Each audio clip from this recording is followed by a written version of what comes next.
It was a crisp, cold winter day on the island of Sodor. Snow lay thick on the ground. The engines were working extra hard. James was pulling the slow goods train. He had stopped at a signal. Percy pulled up alongside carrying the mail. "Hello, James," said Percy. Then the signal changed to green. "Goodbye, James," whistled Percy, and he was off in a flash. "I was here first," grumbled James. "Why do I have to wait?" "The mail train is more important than slow goods," said his driver. Later, when James stopped for water, Thomas was already in front of him. "I have to go first," said Thomas excitedly. "I am a guaranteed connection." "Everyone has a more important job than me," grumbled James.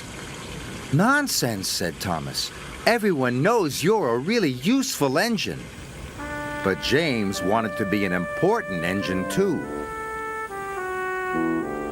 Later that day, Sir Topham Hatt came to see James. "You must take coal to all the stations on the island," he boomed. "If the fires in the waiting room go out, the passengers will get cold and complain." "It is a very important job," he added. "You can rely on me, sir," said James proudly. Sir Topham Hatt left. James was excited. "An important job," he said happily.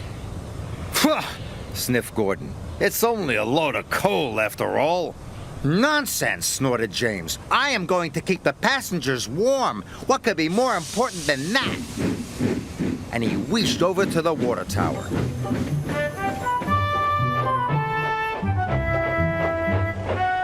But there was a line at the water tank. "Come on," he steamed impatiently. "I have an important job to do." "Wait your turn, bossy boiler," said Thomas. James felt too important to wait, so he didn't. James rushed to the coaling station. He met Edward waiting at a junction. Edward was looking bothered.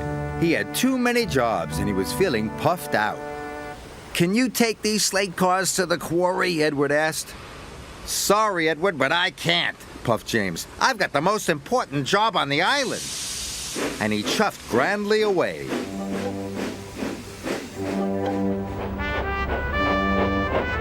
James arrived at the coaling station. He buffered up to the coal cars and was on his way.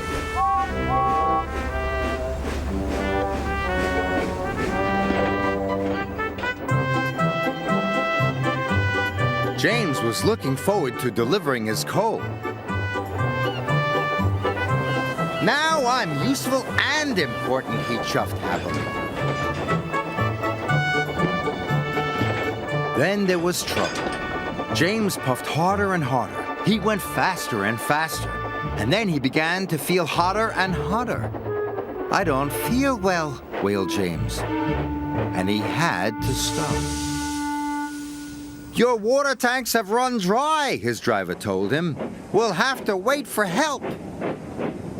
Just then, Edward pulled up beside James. "Please push me to the water tank," pleaded James. "I'm sorry," Edward puffed sadly. "You wouldn't take my freight cars to the quarry, and now I'm running late with my passenger train." And Edward steamed away.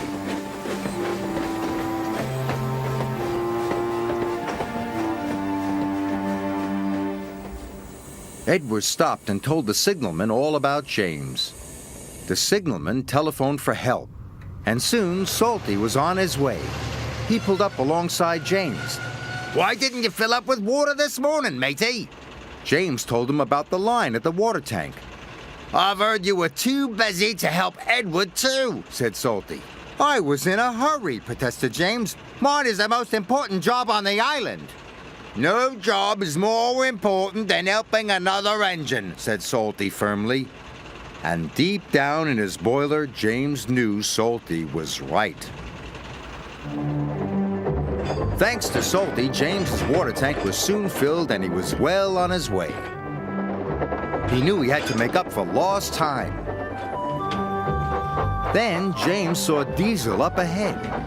He had broken down and looked unhappy. James wanted to tease him, but then he remembered what Salty had said. "No job is more important than helping another engine," he said to himself. "And even Diesel is an engine." "Come on, Diesel. I'll push you back to the sheds."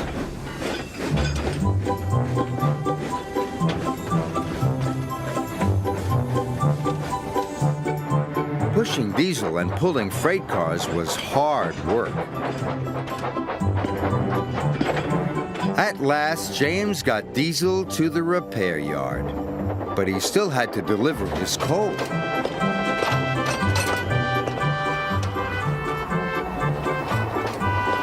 The wind blew, and it was getting colder by the minute. James steamed all over the island delivering coal to the station waiting rooms. Everyone was pleased to see James. Thanks to him, they were all kept toasty warm. The next morning, Sir Topham Hatt came to see James.